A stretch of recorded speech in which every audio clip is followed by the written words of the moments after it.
What a day to be here. What a great cause, right?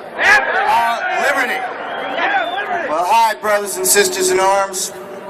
Well, round one went to them, but it turned out to be a fixed fight for the most corrosive, draconian, liberal snuffing, job-killing piece of legislation that's yet to cross my desk.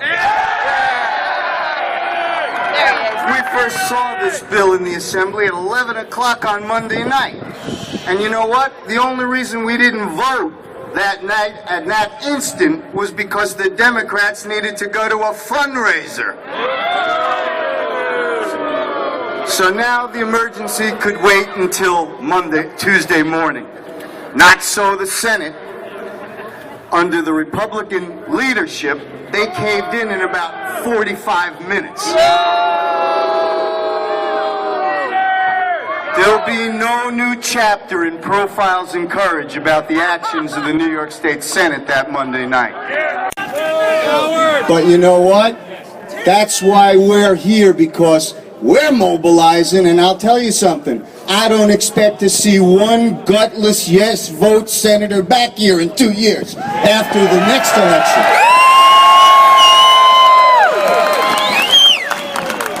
Why were we bullied into voting on this bill without proper, responsible study and feedback from our constituents?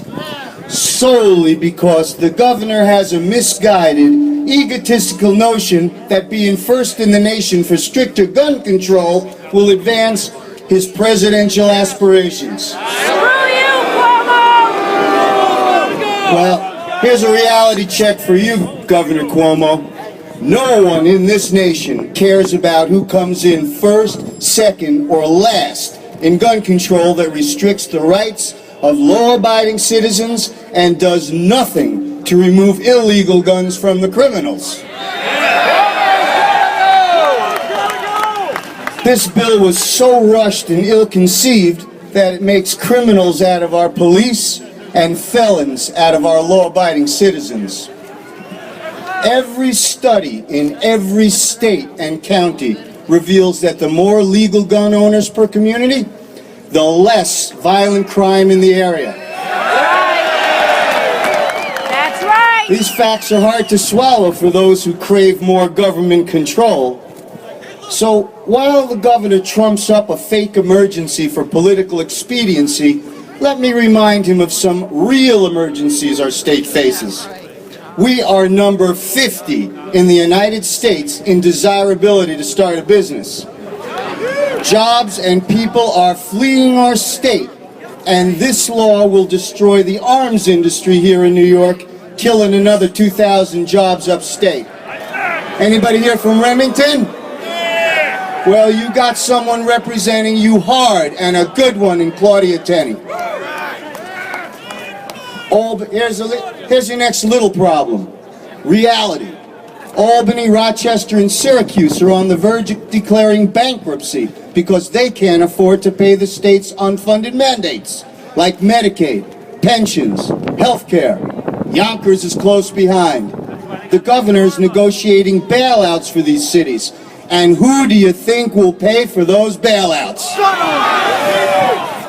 So why aren't we here all night at your command to solve these real emergencies, Governor Cuomo? Stop wasting our money! I come to Albany proudly and voluntarily as a citizen legislator. I leave my wife and 3 young daughters home alone for days at a time to represent my constituents up here, far from home.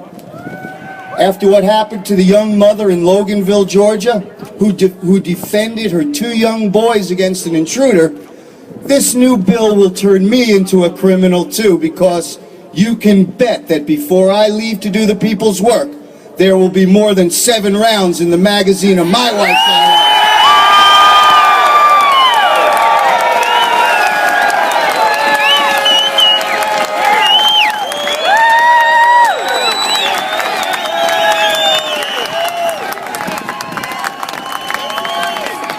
I leave you, my dear friends, with the following quote.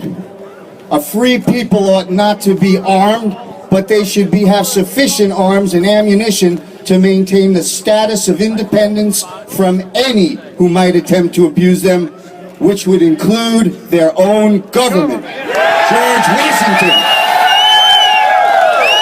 Thank you all and God bless.